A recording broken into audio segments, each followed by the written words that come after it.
ഈ രാത്രി ഇങ്ങനെ ആകാശം നോക്കിയിരിക്കുക എന്ത് രസോടാ, ഭയങ്കര ആശ്വാസോടാ. ലൈഫിൽ എന്ത് ബുദ്ധിമുട്ടുണ്ടെങ്കിലും ആകാശം നോക്കി ഇരുന്നാ മതി, അതങ്ങ് മാറും. 2 ദിവസം ആഹാരം കഴിക്കാതിരുന്നിട്ട് ആകാശം നോക്കി വിശപ്പ് കയറോ? ചുമ്മാ വായിത്തൊന്ന പറയാൻ ഉണ്ടായിടെ.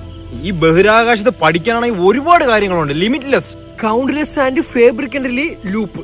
Say again. Fabrically and lubricantly this is very big. Oh, what is lubricant usher? That is a fact of the none of the your business. നേരി ആകാശത്തോക്കൊണ്ടിരിക്കും, അതൊക്കെ വിട്, അത് വിട്. ചില നക്ഷത്രമൊക്കെ സൂര്യനേക്കാളും വലുതാണ്. ആഹാ, നമ്മളെ സ്കൂളിലൊക്കെ പഠിച്ച തന്നെ.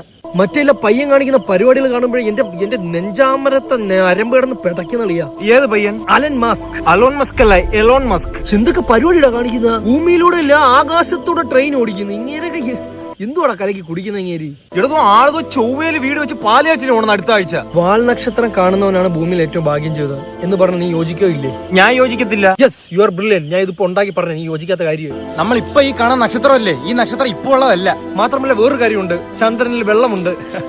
അത് എല്ലാവർക്കും അറിയാവുന്ന കാര്യമുള്ള കളിയാ. ഞാൻ 2ാം ക്ലാസ്സിൽ പഠിച്ചതാണത്. ആഹാ, എന്നാ പിടിച്ചോ. ഈ മേഘം ഇല്ലേ, മേഘത്തിന് നല്ല വെയിറ്റ് ഉണ്ട്, അതറിയോ? നീ മേഘത്തിനെ പിടിച്ചു നോക്കിയാ വെയിറ്റ് ഉണ്ടെന്ന് അറിയാൻ. ഇയാൾ നേരത്തെ പറഞ്ഞ ഈ കാണുന്ന നക്ഷത്രം ഇപ്പോൾ ഉള്ള അല്ലെന്ന് പറയുമ്പോൾ ഞാൻ വിശ്വസിച്ചില്ല. അപ്പൊ ഞാൻ പറഞ്ഞ ഇയാൾക്ക് അങ്ങോട്ട് വിശ്വസിച്ചൂടെ?